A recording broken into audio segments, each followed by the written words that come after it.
Right, let's start network theorems part 2 lecture. इस lecture में हम दो थ्योरम्स जो हमारी रहेगी थी, superposition theorem and maximum power transfer theorem, उनको कवर करेंगे। ठीक है, तो सबसे पहले हम देखते हैं superposition theorem. Right, super position theorem क्या होती है, थ्योरम कैसे काम करती है। पहले मैं स्टेटमेंट लिखूंगा, उसके बाद मैं आपको एक्सप्लेन करूंगा हर चीज़। द थ्योरम स्टेट्स दैट, ये थ्योरम क्या बताती है, it states that if many voltage sources, just a minute, if many voltage sources और करंट सोर्सेस, यानी कि अगर कई वोल्टेज सोर्स या करंट सोर्स सर्किट में एक्ट कर रहे हैं, current sources are acting, acting यानी करंट और वोल्टेज भेज रहे हैं सर्किट के अंदर, simultaneously in linear network, simultaneously मतलब लगातार,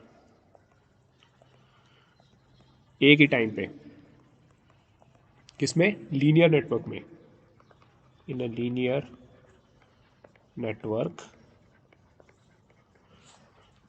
then resultant current in any branch, तो जो रिजल्टेंट करंट होगा किसी भी ब्रांच में, then resultant current in any branch, किसी भी ब्रांच में जो करंट आएगा,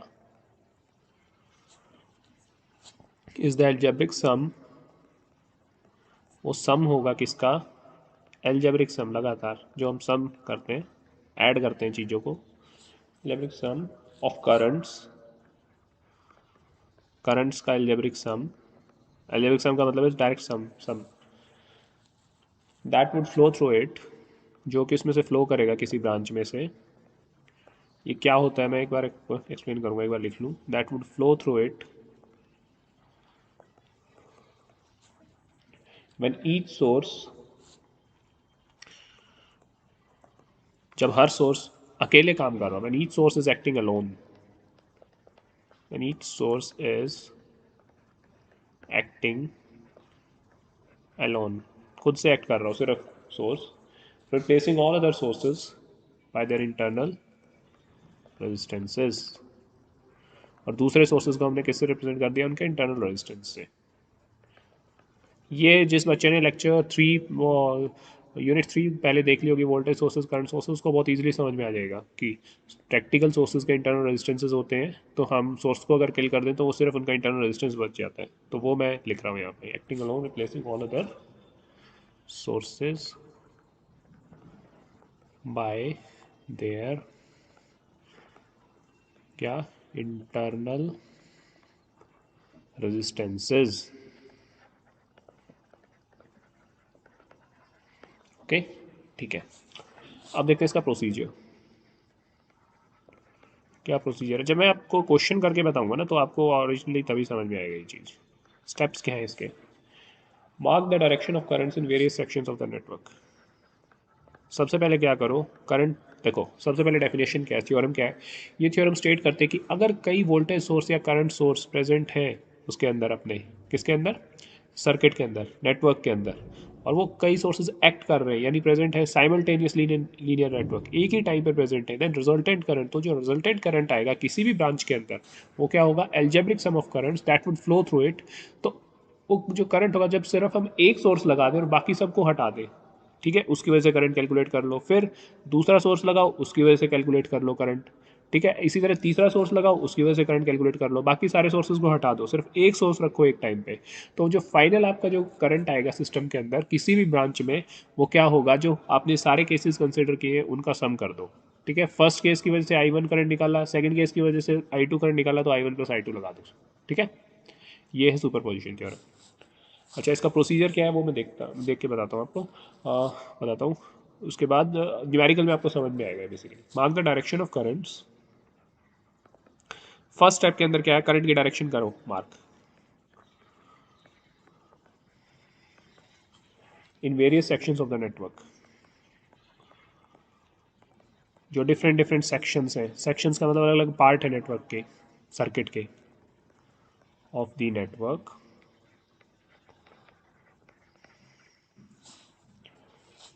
क्या किससे नाम करंट का आई से रिप्रेजेंट करते हैं, I1 I2 I3 ऐसे ऐसे आप करंट को रिप्रेजेंट कीजिए। ठीक है, सेकंड चीज जो इसके अंदर आएगी,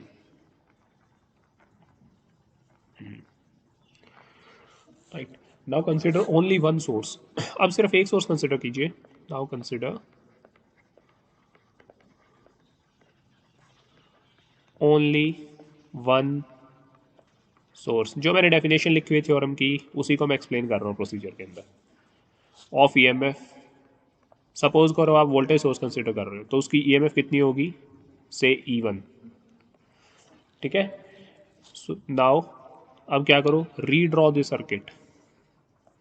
पहले आपने सिर्फ एक सोर्स ले लिया, अब पूरे सर्किट को रीड्रॉ करो, फिर से बनाओ दोबारा से, एंड डिटरमाइन, और इस सोर्स E1 की वजह से सारे सर्किट के अंदर करंट निकाल लो। एंड डिटरमाइन, डिटरमाइन का मतलब होता है कैलकुलेट करना, currents in various sections, currents in various, अलग अलग सेक्शंस में, अलग अलग ब्रांचेस में करंट निकालो। ठीक है, short circuit all other voltage sources. इसी के अंदर क्या करना है आपको, सिर्फ सोर्स E1 लेना है, तो बाकी जो सोर्स प्रेजेंट है उनको आपको किल करना पड़ेगा, किल मतलब खत्म करना पड़ेगा। उसके लिए क्या करना होगा, वोल्टेज सोर्स को शॉर्ट सर्किट कर दो, करंट सोर्स को ओपन सर्किट कर दो। तो वही मैं आगे लिखते जा रहा हूँ, short circuit.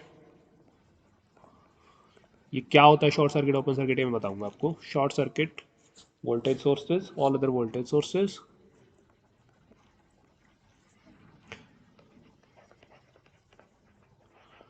voltage sources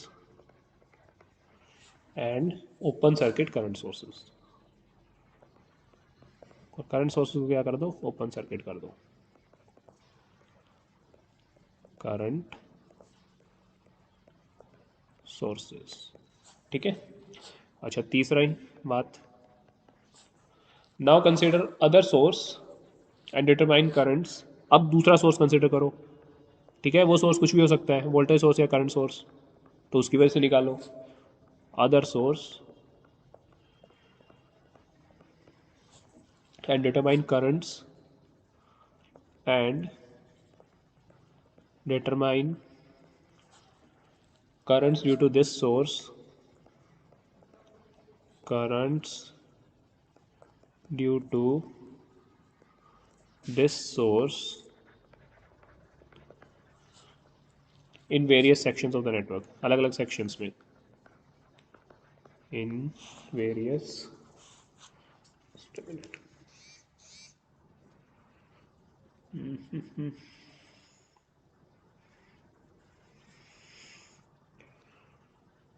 in various sections of the network,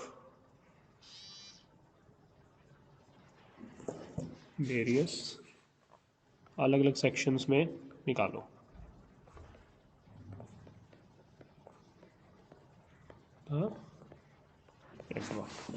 okay, ठीक है, अब फोर्थ स्टेप करते हैं इसमें, right. Finally determine current, finally in सब के सुपर पोजिशन, इन सब का सम कर दो, उसकी वजह से करंट निकाल लो। Finally determine, determine the current due to all the sources in the network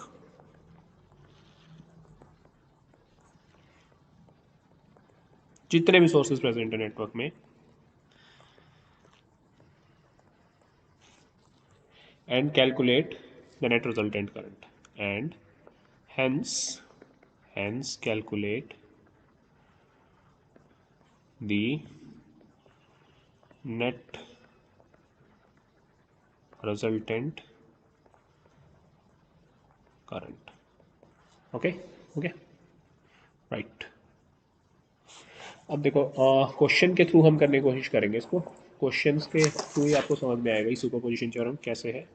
देखो क्वेश्चन ये है, using superposition theorem calculate the currents, using superposition theorem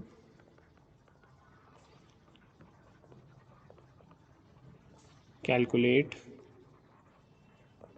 the currents in various parts of the network. Okay, in various sections of the network. देखो मैं circuit वही बनाने की कोशिश करूंगा जो आपके पिछले सेशन में आया हुआ था, ठीक है। वहीं से हम क्वेश्चंस उठाएंगे, उन्हीं को सॉल्व करने की कोशिश करेंगे, राइट। चलो देखते हैं। ये सर्किट आपका यहीं से लेते हैं।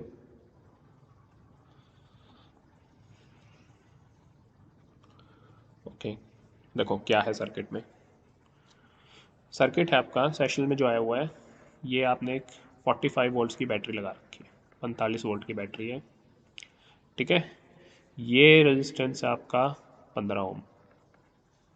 ओके, अगला रेजिस्टेंस ये है आपका, ये भी कितना है, 15 ओम, राइट। ये रेजिस्टेंस आपका गिवन है कितना, 15 ओम। और ये वोल्टेज सोर्स आपको दे रखा है, दूसरा सोर्स ये कितनी है, दूसरी बैटरी लगा रखी है 30 वोल्ट की। तो सबसे पहले तो देखो, एक से ज़्यादा सोर्स है, सोर्स का मतलब जो चीज़ करंट सप्लाई करती है, ये चीज़ करंट सप्लाई कर रही है, ये बैटरी करंट सप्लाई कर रही है, तो इसका मतलब एक से ज़्यादा सोर्स है, तो हम क्या लगा सकते हैं, सुपरपोजिशन थ्योरम लगा सकते हैं वहाँ पे, ठीक है। पहले हमने ये देख लिया, ये क्या है, नेटवर्क, जिस नेटवर्क के बारे में बात हो रही है। तो इसके अंदर हमें क्या निकालना है, सारी ब्रांचेस के अंदर करंट निकालना है सुपरपोजिशन थ्योरम लगा के। तो कैसे करोगे इस क्वेश्चन को सॉल्व? देखो सबसे पहले क्या बोला है मैंने, कि इस पूरे सर्किट के अंदर क्या मान लो आप, करंट्स मान लो। तो इसको फिर से रीड्रॉ कर देते हैं आंसर। इसका यहाँ से स्टार्ट करते हैं, ये हो गया 45 वोल्ट, ठीक है, 15 ओम, स्टेप वन कर रहा हूँ मैं। ये क्या है, फिर से 15 ओम, कॉपी में आप स्टेप्स पढ़ते जाना, मैं उसी के अकॉर्डिंग करूँगा, ठीक है। 15 ओम, ये 30 volts, right, positive negative, this is positive negative. Okay, तो सबसे पहले हम इसमें से करंट निकालेंगे। ऐसे करंट निकला, ये करंट गया इसमें, राइट। ये करंट मान लिया हमने I1। इसी तरह जो इसमें से करंट निकल रहा है, ओ ओके, इसमें से अभी हम नहीं मान रहे, राइट। चलो मान लेते हैं, इसका इसका करंट हमने मान लिया I2, और इसमें जो करंट जा रहा है वो हमने मान लिया I3। पहले हमने डायरेक्शंस मार्क कर ली, फर्स्ट स्टेप के अंदर डायरेक्शंस मार्क की, I1 करंट की, I2 करंट की, I3 करंट की, राइट। अब सेकंड स्टेप में क्या करेंगे हम लोग, इसी चीज़ के अंदर सिर्फ एक सोर्स रखेंगे, सिर्फ 45 वोल्ट वाला सोर्स रखेंगे, सेकंड स्टेप है ये। तो 45 वोल्ट वाला सोर्स, सिर्फ एक बैटरी रखो 45 वोल्ट की, ठीक है। ये रेजिस्टेंस कितना है, 15 ओम। ये रेजिस्टेंस कितना है, 15 ओम। अगला रेजिस्टेंस कितना है, 15 ओम। दूसरे सोर्स को क्या करो, दूसरी बैटरी को हटा दो, खत्म कर दो। तो बैटरी हटाने का मतलब क्या हुआ है, वो बैटरी कोई वोल्टेज नहीं बना रही। अगर कोई वोल्टेज नहीं बना रही तो कितना पोटेंशियल हुआ, 0 वोल्ट उसके दो पॉइंट्स के बीच में। तो दो पॉइंट्स उसके क्या हो गए, 30 वोल्ट की मैं बात कर रहा हूँ, इन दो पॉइंट्स के बीच में कितनी होगी, 0 वोल्ट अगर होगी तो वो डायरेक्टली ऐसे कनेक्ट नहीं हो जाएगा, बैटरी खत्म हो जाएगी, पॉजिटिव नेगेटिव टर्मिनल नहीं बचेगा। तो यानी कि इसको हम क्या कर देंगे, शॉर्ट सर्किट, यानी इसको ऐसे हमने कर दिया, राइट। अब सिर्फ 45 वोल्ट की जो बैटरी है, इसकी वजह से करंट निकाल लो, सिस्टम के अंदर कितना करंट जाएगा। सपोज करो ये I1 करंट निकल रहा था, ये I1 करंट यहाँ आया था। अब देखो ध्यान से देख के बताओ मेरे को, ये करंट जो होगा ये इसमें टूटेगा, कुछ हिस्से में इधर गया, इसका कुछ हिस्सा इसका इधर गया, ओके। तो सपोज करो, बिकॉज हम I1 I2 I3 मान चुके हैं इसको, तो I4 देखो यहाँ मान लेते हैं। I4 इसमें गया तो कोई कितना हिस्सा बच गया, I1 माइनस I4 करंट इसमें चला गया, ठीक है। KCL लगा रहा हूँ मैं, किरचॉफ्स करंट लॉ है इस पॉइंट पे। ये पॉइंट सी मान लो या ओ मान लो, कुछ भी।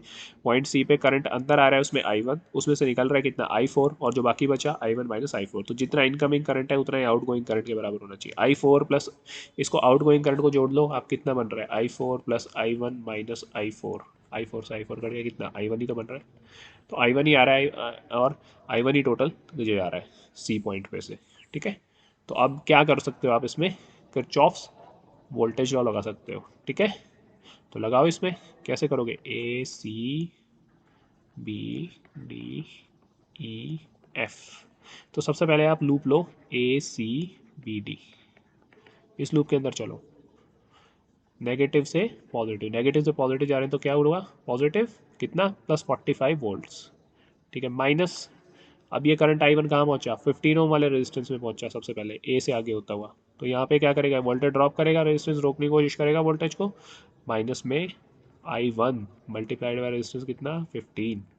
ठीक है, उसके बाद हम कहाँ पे पहुँच गए, सी पॉइंट पे पहुँच गए। सी से हम कहाँ जाना है, बी पॉइंट पे।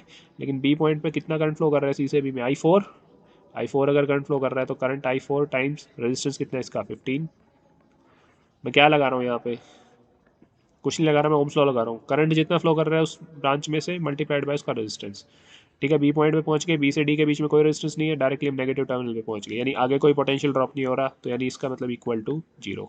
जितना पोटेंशियल बढ़ा उतना ही कम हुआ, टोटल सम 0 होना चाहिए इस लूप के अंदर। इसी तरह इस लूप के अंदर होगा। ठीक है, तो इसको करो सॉल्व, कितनी I value, 45 is equal to, दोनों को इस तरफ लेके जाओ, -15 I1 -15 I4, तो इस तरफ गए तो पॉजिटिव हो गए, 15 I1 + 15 I4। राइट, अब मैं क्या करता हूँ, 15 से डिवाइड कर देता हूँ पूरी उसको, इक्वेशन को। तो 15 से अगर डिवाइड करोगे तो क्या बचेगा, लेफ्ट हैंड साइड पे सपोज करो ऐसे लिख लो, 15I1 + 15I4 बटे में 15 इज इक्वल टू 45/15। क्या बची, क्या बचा, I1 + I4 इक्वल टू 45/15 कितना, 3, 15 3 45, तो एक इक्वेशन आ गया। ठीक है, अब लूप लो कौन सा, दूसरा जो लूप है छोटे वाला, क्या है दूसरा लूप बताओ, CEFB। ठीक है, तो इसमें हम चल रहे हैं किस में से, पहले सी से ई की तरफ जा रहे हैं, तो क्या हो रहा है, पॉजिटिव से नेगेटिव पे जा रहे हो, तो I1 - I4 करंट जा रहा है इसमें से, तो क्या कर रहा है, ड्रॉप कर रहा है, ड्रॉप कर रहा है वोल्टेज की। तो ड्रॉप अगर कोई चीज़ करती है तो वो क्या चीज़ होती है, नेगेटिव, यानी घटती है वो चीज़, तो घटेगी तो इसका मतलब क्या हुआ, तो करंट कितना हो गया, इसके क्रॉस पोटेंशियल मान लो, सपोज करो V3 मान लो, तो V3 की वैल्यू कितनी होगी बताओ, ड्रॉप की, ड्रॉप जो वैल्यू आ रही है, करंट जितना जा रहा है I1 - I4 ओम्स लॉ के अकॉर्डिंग मल्टीप्लाइड बाय रेजिस्टेंस कितना है इसका, 15 ओम।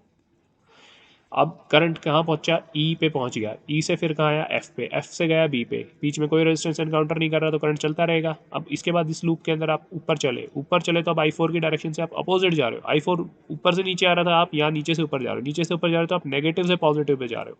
तो नेगेटिव से अगर पॉजिटिव पे जा रहे हो कोई चीज़, तो वो क्या चीज़ होगी, बढ़ेगी, वो चीज़ पॉजिटिव हो जाएगी। तो इसमें सपोज करो V4 पोटेंशियल आ रहा है, बढ़ रहा है जो आपका, तो कितना हो गया, रेजिस्टेंस मल्टीप्लाइड बाय करंट कितना है, I4। ठीक है, अब इसके अंदर इस इक्वेशन में डाल दो, -V3 + V4 equal to 0। V3 में आगे नेगेटिव क्यों आया, क्योंकि वो घट रहा था, पॉजिटिव से नेगेटिव पे जा रहे थे, यहाँ पे नेगेटिव से पॉजिटिव पे जा रहे, तो बस डाल दो, -15 इंटू में I1 - I4 बराबर है कितना, 15 टाइम्स I4। 15 से क्या होगा, 15 कट जाएगा दोनों तरफ, तो यहाँ पे नेगेटिव साइन बाहर है, तो उसको नेगेटिव को इससे मल्टीप्लाई करूँगा तो क्या हो जाएगा, I4 - I1 equal to I4। Right, just a minute, +V4 equal to 0, V4 का मतलब हो गया, V4 15I4 में इसमें डाल दूंगा, तो 15I4 इस तरफ जाएगा तो -15 आ जाएगा, तो -15 से -15 कट जाएगा। राइट, देखो ये मैंने गलती कर दी थोड़ी सी, अलजेब्रे में कोई गलती नहीं होनी चाहिए आपकी। I1, ओके, तो क्या बन गई value, I1 - I4 equal to I4। ठीक है, तो करंट कितना है आपका, I1 इक्वल टू यहाँ से I4 + I4 2I4।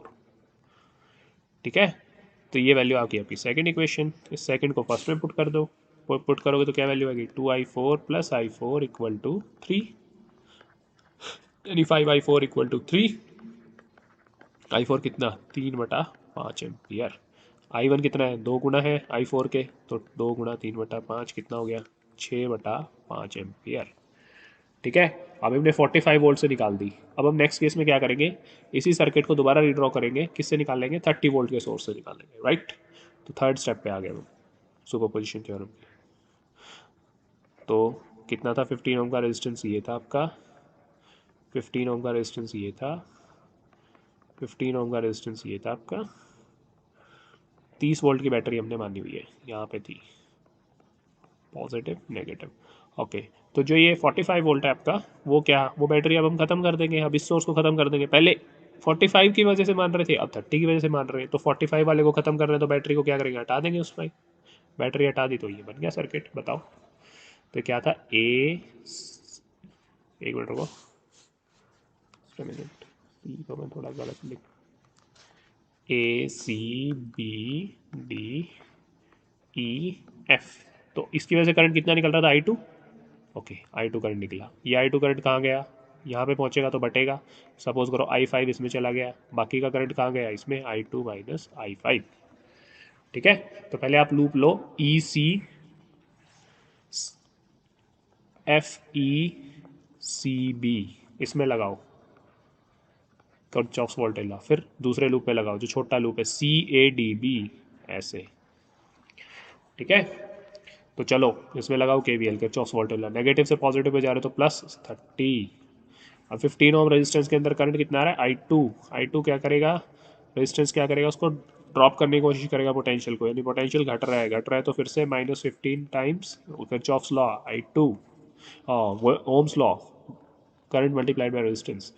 अब सी से बी पे जाओ, सी से बी पे जाओगे तो क्या आएगी वैल्यू, माइनस में 15 टाइम्स करंट कितना है, I5 इक्वल टू क्या, आगे कुछ नहीं बचा, बी से एफ पे चले गए, कोई वैल्यू ड्रॉप नहीं, फिर एफ से नेगेटिव पोटेंशियल इक्वल टू 0। तो 30 की वैल्यू किसके बराबर आ गई, 15I2, दोनों को उस तरफ ले जाएंगे राइट साइड, प्लस 15I5। तो इसको मैं ऐसे भी तो लिख सकता हूँ, 15I2 plus 15I5, LHS equal to RHS है, कैसे ही लिख लो, इसको इस तरफ लिख लो, इसको इस तरफ लिख लो, बात तो वही है। अब 15 से डिवाइड कर दो, 15 से डिवाइड करोगे तो क्या वैल्यू आएगी, I2 plus I5 equal to 30/15, 2। तो ये बन गई आपकी तीसरी इक्वेशन मान लो। ठीक है, पहली दो इक्वेशन बन चुकी है आपकी। अब CADB आओ लूप में, CADB में चलो, करंट कितना जा रहा है, I2 माइनस I5, कितने रेजिस्टेंस में से जा रहा है, C से A के बीच में, 15 ओम में से। क्या हो रहा है, ड्रॉप हो रहा है, तो क्या करेंगे, -15 गुणा में I2 minus I5, current resistance multiplied by current, या करंट मल्टीप्लाइड बाय रेजिस्टेंस, 2 गुना 3 कर लो, 3 गुना तो बात तो एक ही है। अब फिर कहाँ पे पहुँचा ये करंट, ए पॉइंट पे पहुँचा, ए पे, फिर डी पे चला गया, डी पे जाने के बाद फिर से क्या हुआ, ये बी पे आया।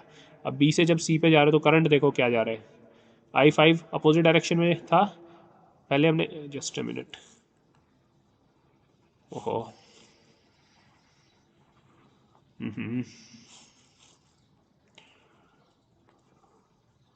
राइट, ये गलत हो गया, पेन थोड़ा गलत यूज़ हो गया, इसको रब करना पड़ेगा सारे को,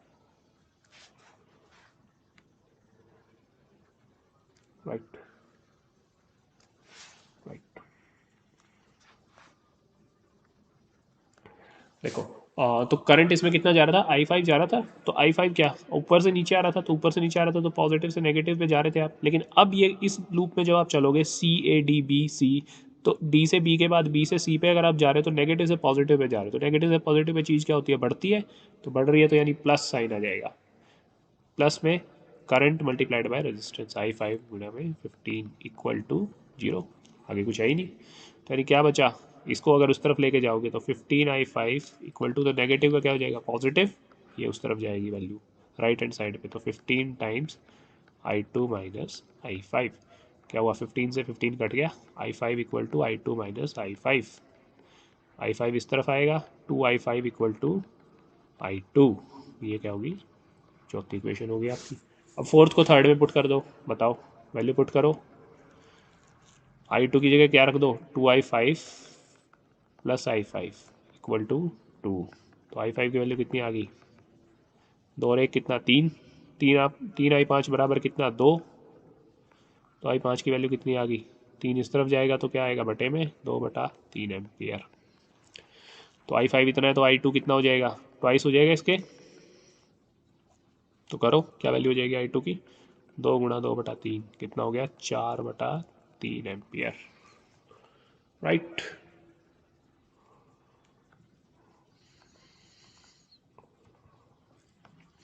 तो फाइनल अब सर्किट ड्रॉ करो, फाइनल सर्किट के अंदर देखो क्या होगा, अब इसकी वजह से क्या करंट बन रहे हैं और उसकी वजह से क्या करंट बन रहे हैं वो देखो।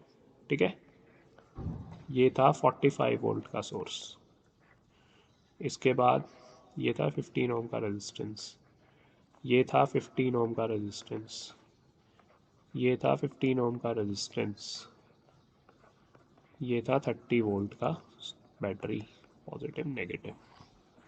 ठीक है, A C B D E F. ठीक है, तो इसकी वजह से करंट कितना जा रहा है आप देखो, सिस्टम के अंदर कितना करंट जा रहा था 45 वोल्ट की वजह से। क्या वैल्यू कैलकुलेट की थी हमने, बताओ। मेरे ख्याल से 6/5 एम्पियर था, हाँ 6/5 एम्पियर, और 3/5 उसमें जा रहा था। तो ये 6/5 एम्पियर करंट किसकी वजह से जा रहा था, इसकी वजह से। तो 6/5 एम्पियर, ये करंट इसकी वजह से कहाँ टूटा, 3/5 एम्पियर यहाँ गया, 3/5 एम्पियर यहाँ चला गया। अब इसकी वजह से टोटल कितना करंट निकल रहा है, 4/3 I2 करंट। तो ये 4/3 एम्पियर यहाँ से निकला। ठीक है, उसमें से 2/3 एम्पियर इस तरफ गया। देखो इसको दूसरे पेन से लिख लेते हैं। इसकी वजह से निकला कितना, 4/3। इसकी वजह से 2/3 गया इस तरफ, और बाकी 2/3 गया इस तरफ। ठीक है, तो अब एसी ब्रांच देखो, एसी ब्रांच में जो काला करंट है 6/5 वो तो इस डायरेक्शन में जा रहा है, और जो लाल करंट है वो इस डायरेक्शन में जा रहा है, देखो ऐसे। तो नेट करंट कहाँ जाएगा, जो बड़ा होगा वही जीतेगा इनमें से।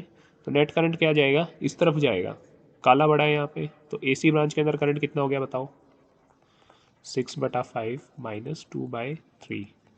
तो एलसीएम लो, 5 दिया कितना 15, 5 3 जा 15, 3 6 जा 18, -3 5 जा 15, 5 2 जा 10। तो कितनी वैल्यू आ गई, 8/15 एम्पियर। ठीक है, अब आओ किस पे, सीबी ब्रांच में। सीबी ब्रांच के अंदर बताओ, 3/5 भी नीचे जा रहा है करंट, ध्यान से देखो, और 2/3 भी नीचे जा रहा है। तो दोनों करंट क्या हो जाएंगे, सेम डायरेक्शन में, सेम डायरेक्शन में दोनों करंट जा रहे हैं, तो दोनों ऐड हो जाएंगे। तो 3/5 जमा 2/3 कितना हो जाएगा टोटल, 15, 5 3 जा 3 3 जा 9, प्लस 3 5 जा 5 2 जा 10। कितनी होगी वैल्यू, 19/15 एम्पियर। और तीसरा क्या बच गया, सी ब्रांच। सी ब्रांच में देखो, 3/5 तो इस तरफ जा रहा है जो ब्लैक करंट है, 4/3 4/3 एम्पियर इस तरफ आ रहा है। तो दोनों में से बड़ा कौन सा है, 4/3 बड़ा है, 3/5 छोटा है। तो टोटल करंट कितना हो जाएगा, 4/3 -3/5। टोटल करंट क्या आ जाएगा, 15 का एलसीएम लो, 3 5 जा 15, 5 4 जा 20, -5 3 3 जा 9, कितना आ गया 11/15 एम्पियर। राइट, तो देखो ये आपका टोटल सर्किट बन गया। तो फाइनल आपके जो करंट्स आए सर्किट के अंदर वो किस टाइप से आ गए, 45 वोल्ट का ये सोर्स लिया आपने, 15 ओम का ये रेजिस्टेंस हो गया, 15 ओम का ये रेजिस्टेंस हो गया, 15 का ये हो गया, ये हो गया 30 वोल्ट्स का सोर्स, पॉजिटिव नेगेटिव। तो टोटल यहाँ से कितना आ रहा है, 8/15 एम्पियर। यहाँ से कितना आ रहा है, 11/15 ampere.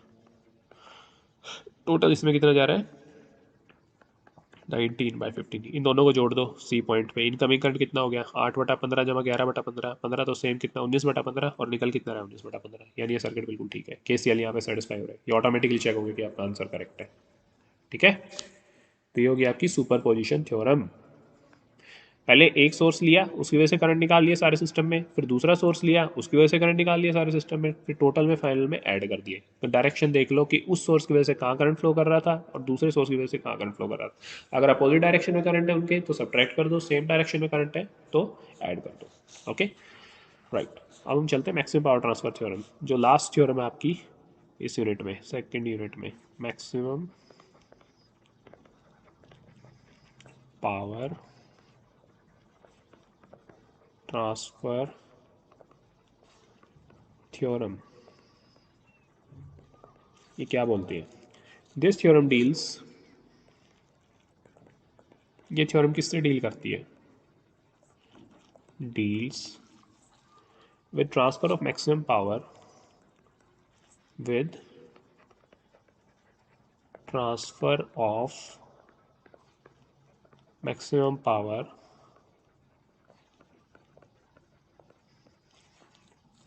From source to load. Source से लोड पे मैक्सिमम पावर ट्रांसमिट होनी चाहिए। ठीक है, ज़्यादा से ज़्यादा पावर। इट स्टेट्स दैट, ये क्या स्टेट करती है, it states that load resistance, load का जो रेजिस्टेंस है जिसके अक्रॉस पावर डिसिपेट हो रही है, जैसे आप हीटर ले रहे हो तो हीटर लोड हो गया आपका, ठीक है, गीज़र आप ऑन कर रहे हो घर के अंदर तो गीज़र लोड हो गया आपका, पंखा चला रहे हो तो पंखा लोड हो गया, जो चीज़ से आप पावर एक्सट्रैक्ट कर रहे हो, जिस चीज़ से आप यूज़ कर रहे हो पावर आउटपुट, उसको लोड बोलते हैं, ठीक है। Load resistance should be equal to, load का resistance the internal resistance of the source, source के इंटरनल रेजिस्टेंस के बराबर हो, यानी बैटरी का internal resistance of the source for maximum power transfer. Internal resistance किसके बराबर होता है, और Thevenin resistance between those terminal, और थेवेनिन रेजिस्टेंस, थेवेनिन रेजिस्टेंस मैंने पिछले लेक्चर में आपको कैलकुलेट करना सिखाया है, जो थेवेनिन और नॉर्टन का मैंने एक लेक्चर लिया था, between those load terminals for maximum power, किसके लिए, ताकि मैक्सिमम पावर ट्रांसफर हो सोर्स से लोड को, power transfer from source to load, right. इसको हम बोलते हैं रेजिस्टेंस मैचिंग भी बोलते हैं, it is also called resistance matching.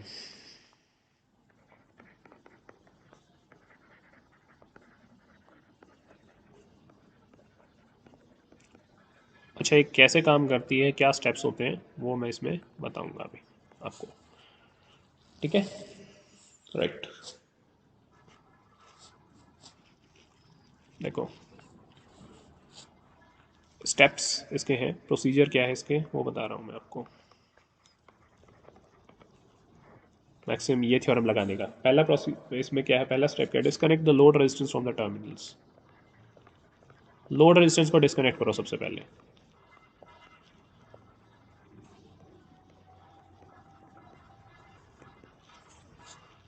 हटा दो वहाँ से, डिस्कनेक्ट कर दो फ्रॉम दी टर्मिनल्स, जहाँ पे आप ये चाह रहे हो कि मैक्सिमम पावर ट्रांसमिट होनी चाहिए, ज़्यादा से ज़्यादा पावर, सबसे ज़्यादा पावर ट्रांसफ़र होनी चाहिए, ठीक है। अच्छा, जैसे इसका स्टेप का जैसे है, ये वी वोल्ट है आपके पास, बैटरी है, ये रेजिस्टेंस R1 ले रखे हैं हमने, ये रेजिस्टेंस हमने R2 ले रखा है सपोज करो, ठीक है, ये रेजिस्टेंस हमने ले रखा है R3, और ये रेजिस्टेंस हमने ले रखा है लोड रेजिस्टेंस, जिसके अक्रॉस पावर हम ट्रांसमिट करवा रहे हैं, ए यूज़ कर रहे हैं, जो ये दो टर्मिनल है ए और बी। तो सबसे पहले आपको क्या करना पड़ेगा, इस आर एल को हटा दो, रिमूव कर दो, तो रिमूव कर दोगे तो फिर क्या बन जाएगा आपका system circuit, we R1 R2 R3, इनके बीच से हटा दिया आपने, हटा दिया तो क्या सर्किट ओपन हो गया, खुल गया ए और बी टर्मिनल्स, ठीक है। ये स्टेप 1 हो गया आपके पास। उसके बाद सेकंड स्टेप में क्या करते हैं, नाउ कैलकुलेट थेवेनिन रेजिस्टेंस। अब कैलकुलेट करो थेवेनिन रेजिस्टेंस, ये मैंने पिछले लेक्चर में आपको बताया है कि थेवेनिन रेजिस्टेंस और नॉर्टन रेजिस्टेंस निकालने का क्या तरीका है दो टर्मिनल्स के बीच में। Now calculate, just a minute, ये स्पेलिंग थोड़ी मिस्टेक हो गई। Now calculate Thevenin resistance, Thevenin का रेजिस्टेंस निकालो by looking into terminals, terminals के अंदर देखते हुए, ए और बी टर्मिनल्स के अंदर देखते हैं,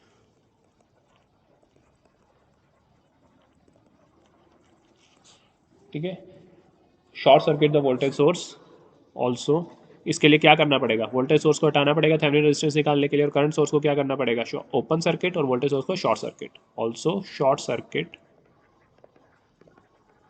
शॉर्ट सर्किट करो वोल्टेज सोर्स को, और अगर कोई करंट सोर्स प्रेजेंट होता तो उसको ओपन सर्किट कर देते हैं, एंड ओपन सर्किट का मतलब है सर्किट को ओपन कर दो, शॉर्ट सर्किट का मतलब है सर्किट में से वो चीज़ हटा दो, यानी ये बैटरी हटा दो, वो लाइन सीधी जोड़ दो, तो वो शॉर्ट सर्किट होगी कोई भी चीज़। ये दो टर्मिनल्स डायरेक्टली जोड़ दिए मैंने, तो वो शॉर्ट सर्किट कर दिए मैंने दोनों टर्मिनल्स, ठीक है।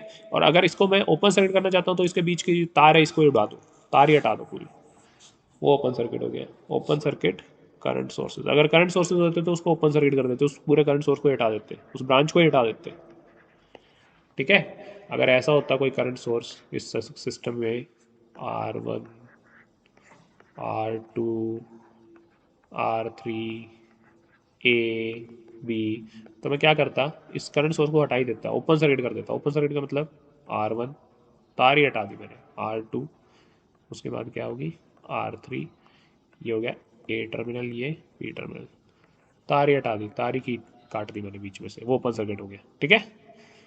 बट हमारे पास क्या गिवन है यहाँ पे, एक वोल्टेज सोर्स गिवन है, करंट सोर्स नहीं गिवन है, तो इसको हम क्या करेंगे शॉर्ट सर्किट। तो इसको शॉर्ट सर्किट करने का तरीका मैं आपको बताता हूँ, ठीक है। ये आपको लिखना नहीं है, मैं समझाने के लिए बता रहा हूँ, जस्ट आपको सर्किट के हिसाब से ही लिखना है आपको इसके अंदर, राइट।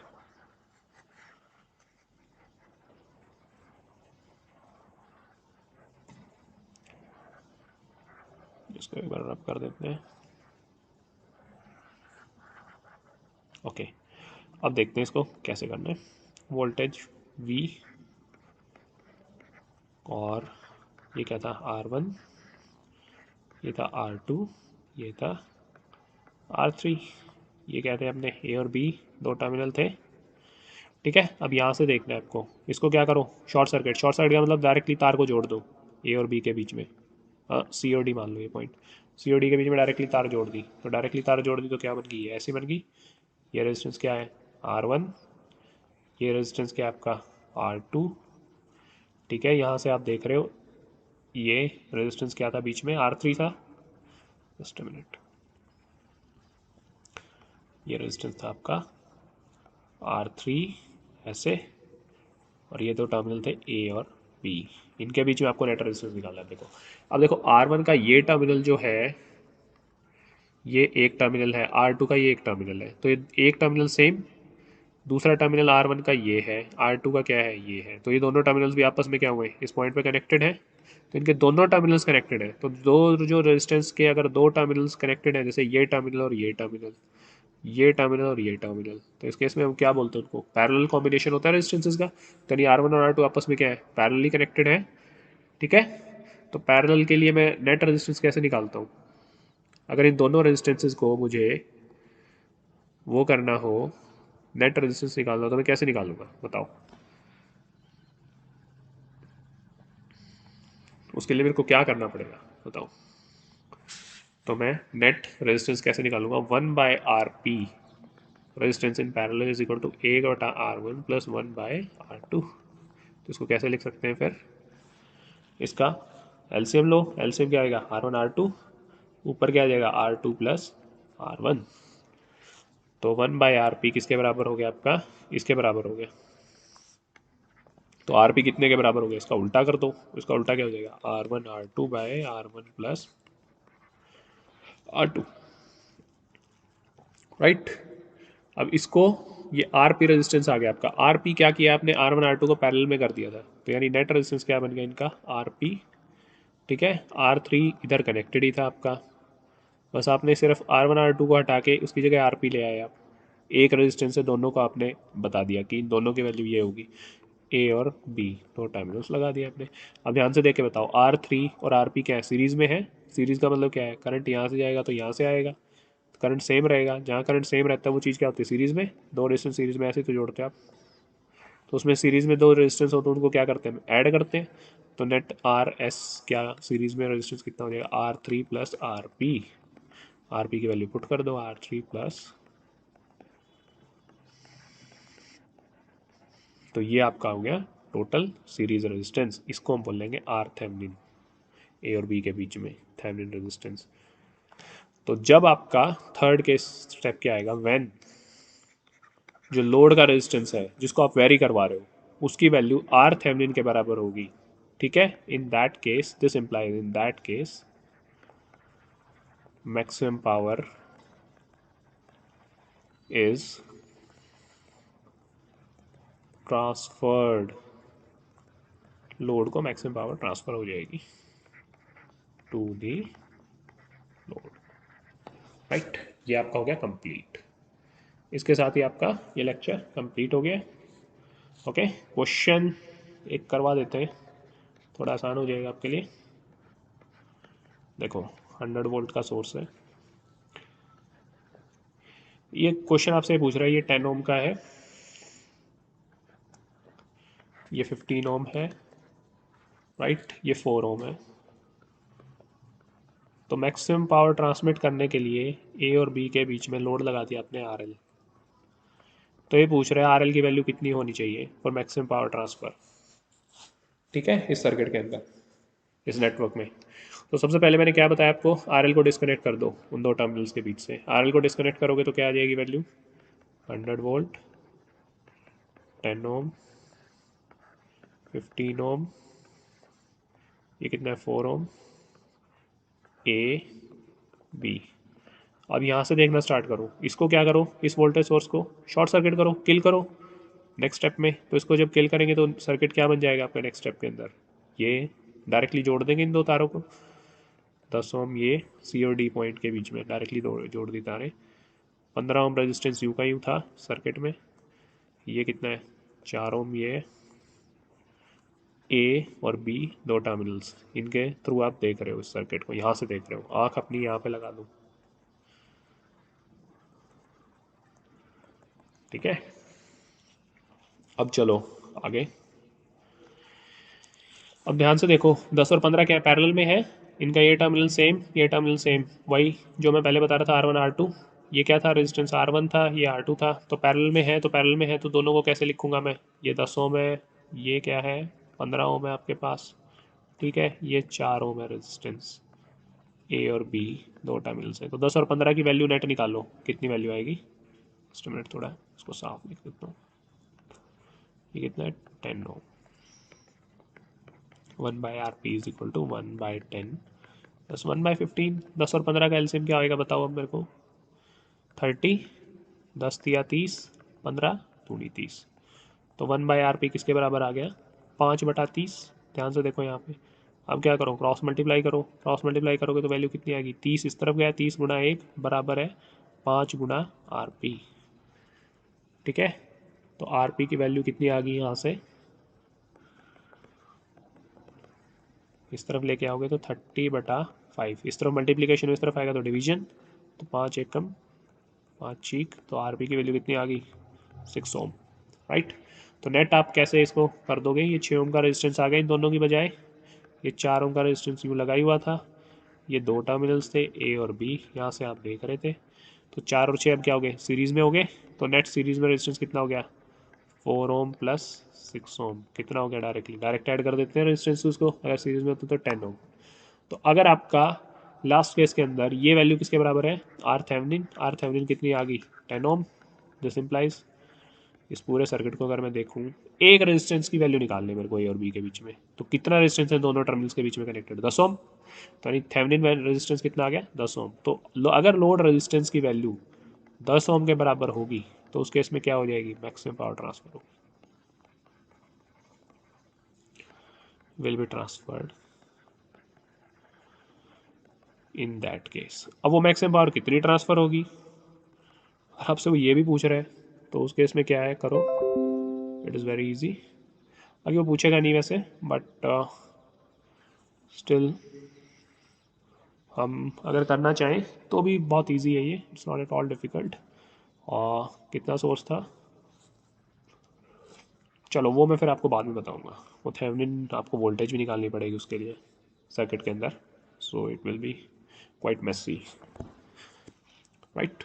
तो ये आपका लेक्चर था आज का, कंप्लीट हो गया इससे आपका चैप्टर 2 भी कंप्लीट हो गया है, चैप्टर 3 मैंने पहले ही करवा दिया है, ठीक है। तो ये पूरी प्लेलिस्ट बन जाएगी आपकी फर्स्ट सेशन तक की सारे लेक्चर्स की, ओके। तो जिन्हें नोट्स ना समझ में आए हो वो इनसे कर ले, लेक्चर्स रेफर कर ले वो बच्चा, ओके, राइट।